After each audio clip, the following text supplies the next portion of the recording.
Salut zami mwen. Jodi a nan numéro 439 dans rubrique nous ma Bible, mon trésor, nous allons faire un survol sur le chapitre 2 de l'épître aux Philippiens. Juste avant nous commencer, zami mwen, n'a demandé sous apprécier travail ça et des rubriques ça arriver le plus loin que possible. Ou capable abonner sous votre faire ça, toujours quitter un commentaire, ba nous un like et demander à quelques autres moun nan liste contact pour faire même bagarre là. Merci d'avance. Au chapitre 2 de l'épître aux Philippiens, apôtre Paul a exhorté chrétiens yo à l'unité. L'unité dont il est question ici est totalement différente de celle prônée par le mouvement œcuménisme. Unité, ça doit réaliser à la lumière de la parole de Dieu. C'est ça qui fait l'apôtre Paul, dans le chapitre 2, il établit les bases de cette unité entre les chrétiens et il baille plusieurs exemples. Versets 5 à 8. L'exemple du Père, versets 9 à 11. L'exemple de Paul, versets 12 à 18.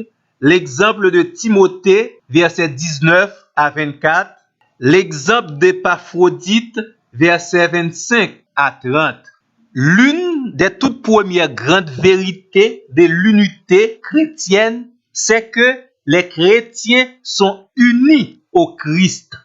Et parce qu'ils sont unis à Christ, parce que ils ont formé un seul corps qui est l'Église, maintenant, dans un certain sens, tous les chrétiens sont unis en Christ. C'est vrai, ça qu'arrivé, orgueil fait que nous gagnons quelques différends ou bien des conflits. Et c'est justement la raison d'être de l'exhortation de Paul.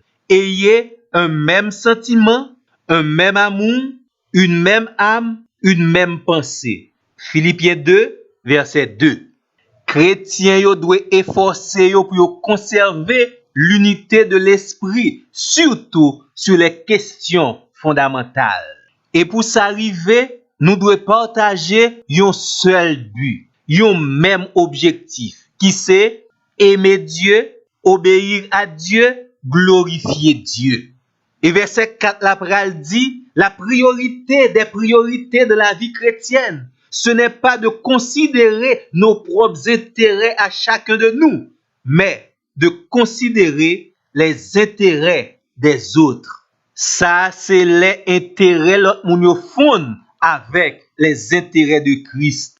Exhortation apôtre Paul la vini après que Paul gagnait la certitude que les chrétiens de Philippe ont fait déjà l'expérience de l'action du Saint-Esprit dans leur vie et ça fait bénéficier 4 bienfaits. Verset 1er a dit quelques consolations en Christ, quelques encouragements dans l'amour, quelques communions de l'esprit, quelques compassions et quelques miséricordes.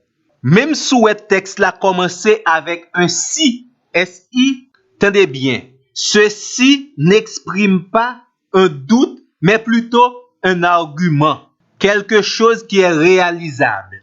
Ou tu es capable de remplacer si ça par puisque.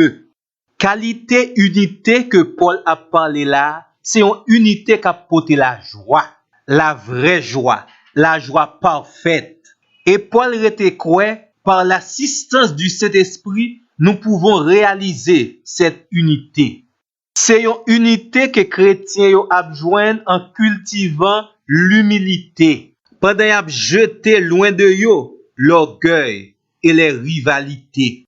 Et apôtre Paul dira au verset 3 que cette humilité qui peut nous amener à l'unité vous fasse regarder les autres comme étant au-dessus de vous-même. Humilité que la parole là a un rapport avec la soumission à l'ordre de Dieu. Question unité, c'est une question qui est très importante pour la croissance et le progrès de l'Église. Et c'est justement notre communion avec le Christ qui exige de nous la communion avec les frères en Christ. Maintenant, on a invité pour capable faire la lecture du chapitre 2 de l'épître aux Philippiens. Et dans le prochain numéro, nous allons étudier ensemble avec vous-même les différents exemples de l'unité entre les chrétiens. Merci beaucoup et à la prochaine.